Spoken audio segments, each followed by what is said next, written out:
Hi, this is Robbie with Robert Mitchell OMB Photography, and welcome back to part 2 of our video series with Clifton Guterman, Big Picture Casting's head of television and film division. Let's get right into it.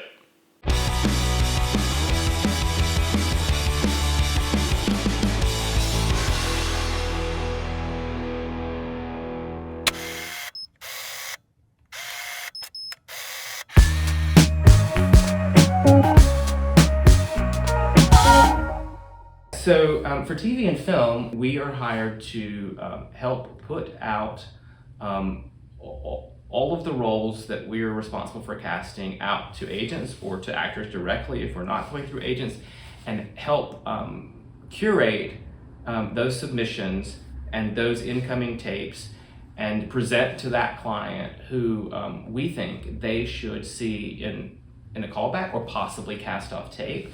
And so we're hired by a client, and they're trusting us to know our market and to give them several options for each role. And then what's a little different for me in TV and film casting than theater casting is the next step is we are then, once they make a choice after callbacks, if we have them, we are making that offer to the agent. We're negotiating any offer changes or any requests of the agent going back. We're the middle person between the client and the agent.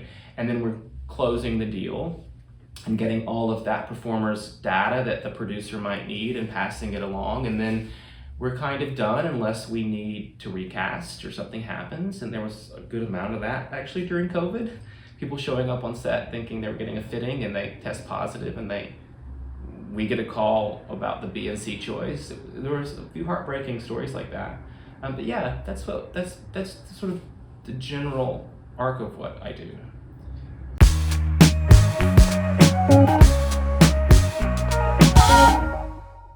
Yeah, so my job as the casting director is to figure out who to see for each role and then possibly who to ask to tape and all of that. So if we're talking about a project that is including agencies, and the breakdown has gone out to agencies, I'm receiving all of the submissions that the agents have sent me, and I'm going through all of those thumbnails, or we're playing slate shots, or digging deeper and looking at resumes or clips to decide who to then invite to do a first round self-tape. So it can be a number of things. It can be people I know and trust their work, people I know fit the physical description that the client has described.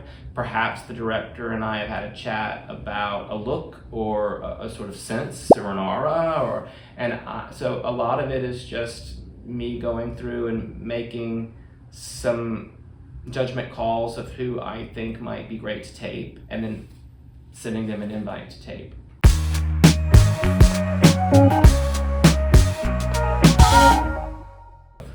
So when I'm looking through those submissions from agents and deciding who to ask to tape, I always try to throw a number of new people in the mix just based on their look or their type or their credits, because that's my job. And it's also just, it's always a lovely surprise to meet new people. And, I want a breadth of options and to be able to narrow down to a smaller number to be able to send on for each role to the client.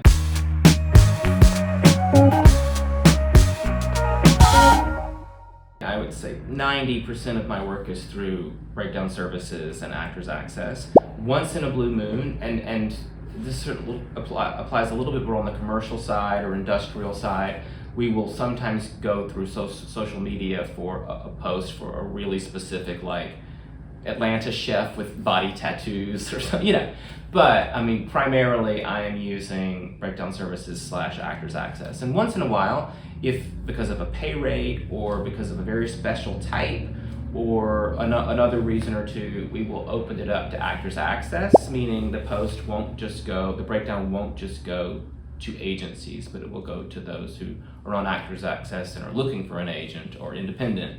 I will occasionally just do direct reach out emails to like acting schools or theater ADs or people I know work with certain kinds of people or ages. So occasionally a direct reach out.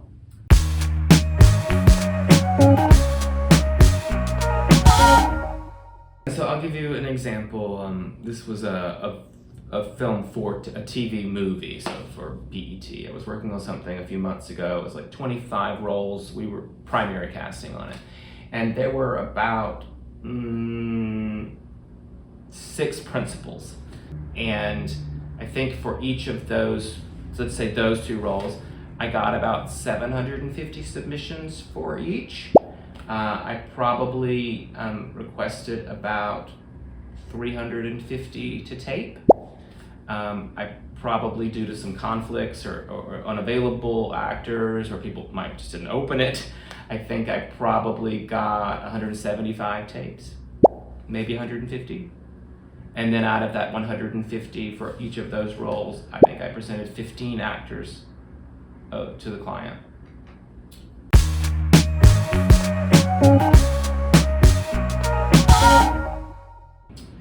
Right, so there's a lot of language that we use in TV and film and commercial casting. It's a little different than than theater casting sometimes, and it can be for new actors if their agent doesn't automatically explain it to them, or they're not working with an agent yet. What does this mean?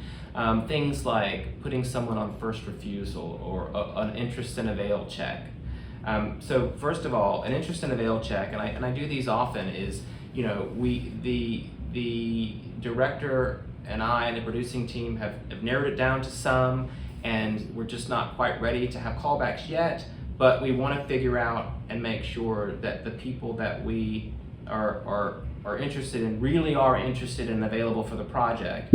And we write to them and say, are you? And it's not a promise that you'll get a callback. It's not a promise that you're going to get cast. It's not a promise that you're pinned or you're on first refusal, but or held. But it is a real strong, and you know, we'll do that for a number of actors. So that inevitably means I do have to release some people ultimately. And then the difference between that and putting someone on first refusal is we've really probably watched the callback tape or even the self tape if it's a smaller role. And we have a very few number of people that we're really interested in for a role, and I will reach out to that agent and say, we'd like to put Robbie on first refusal. Let us know if any conflicts have come up since his audition, and then of course, until I get back to you, please let us know if any conflicts come up or if he gets another offer. And then if you did get another offer, your agent would come to us and say, Robbie's got this other thing, do you all want to cast him or not? Is he still in the mix? And so we'll put a small number of people on first refusal for a role, and we'll have to release some of those ultimately.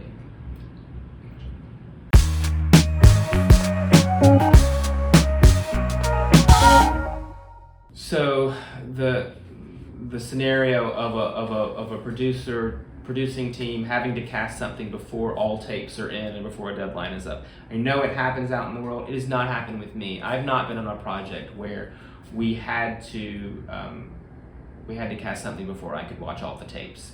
But I think it does happen on some of those blockbusters and like major studio films sometimes.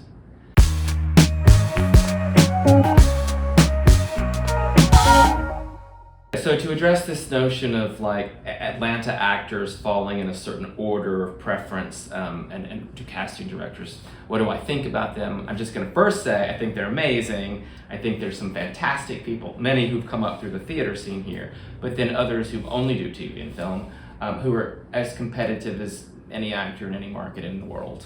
I've seen it happen. I've seen them blow us away in callbacks. I've seen them, excel just as well, if not, knock some LA actors out of the running. But the answer like, how does that happen? It really kind of depends on the project. Is this a project that is completely local hire and it's an indie, or that it's going to all shoot here and we're casting all the roles?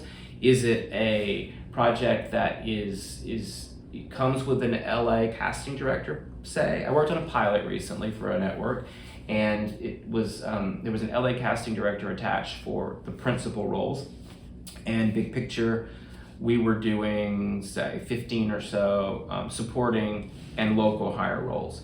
And it was sort of known from the top of that that she would be putting out and looking and making some offers to some stars and putting out the reach for those principal roles, and we would be handling the supporting roles. But in those cases, and there have been a few of those, we always still release the whole breakdown, and we still tape actors from here for either backup ideas or and a really wonderful example. This particular pilot, one of the principal roles that was meant to go to an LA actor, an Atlanta actor taped. She was phenomenal in her self-tape, and it was like this 3-minute monologue. And we brought her into the Zoom callback. She blew everyone away. Everyone, when she left that Zoom, went, oh my God, including the LA casting director, who had to say, and was happy to say, you all have to cast her. You have to cast her.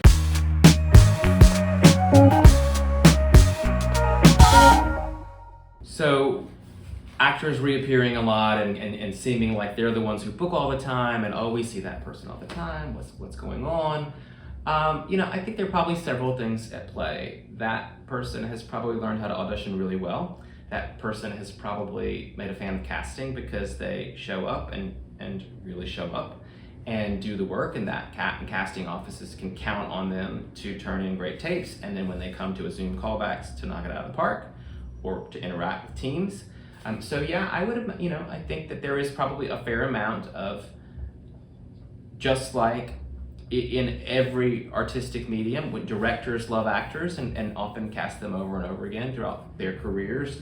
Directors love designers and will use them again. It's a trust thing, and it's a relationship building thing. And so, I think there's something to be said for exposure, and the more someone books and the credits that they accumulate, it's more for a client to watch clips of. It's more to see, and so then there's something to be said for seeing clips from a major show or film and them knowing, well, they've worked on something of that scale, or see credits on a resume with people they know, directors or producers or networks, and say, that speaks a lot that they've been cast that many times in that many ways. It does make it hard for newcomers. It does sort of make people go like, I could do that. Why doesn't she take a break? But she's also probably worked very, very hard.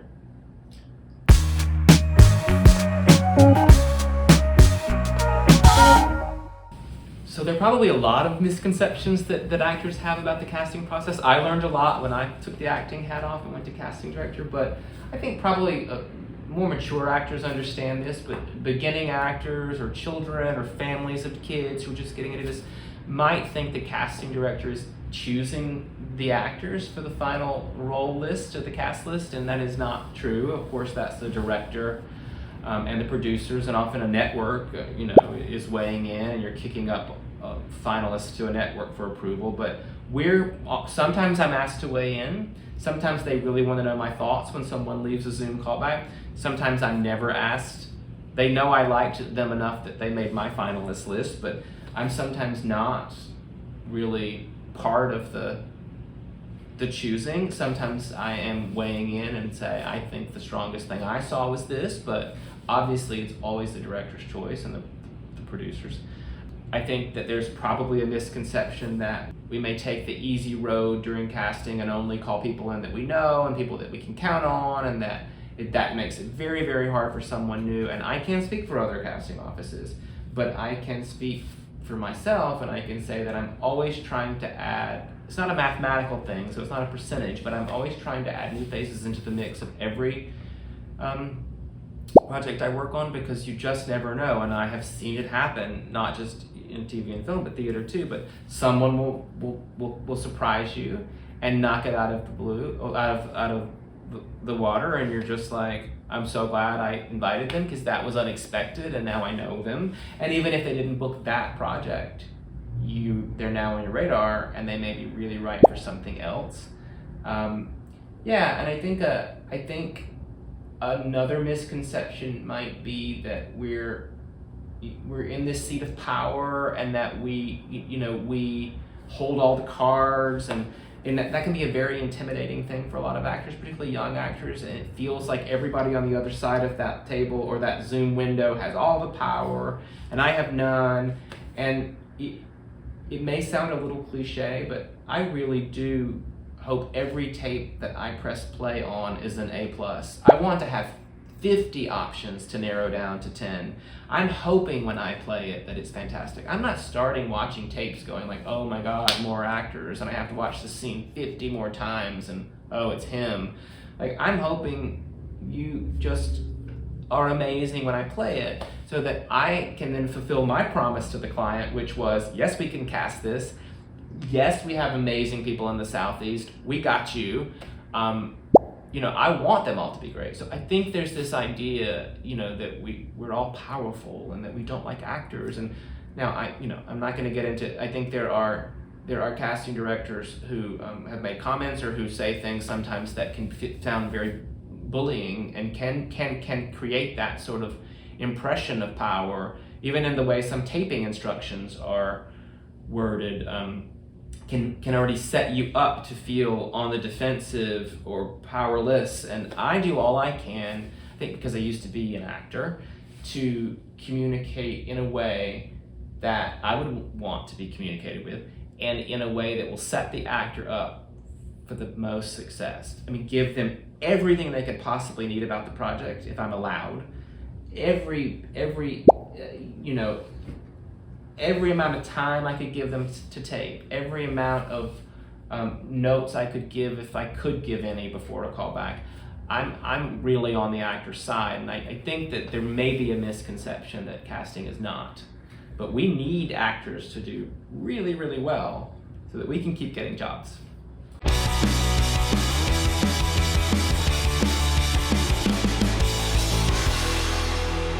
And that is it for part 2. Thank you so much. If you are enjoying this content, please be sure to like, follow, and subscribe. You can find me on social media, on Instagram at RMO Photography, on Facebook at facebook.com/Robert Mitchell OMB Photography, and of course on my website at robertmitchellomb.com. Thank you so much, and I'll see you soon.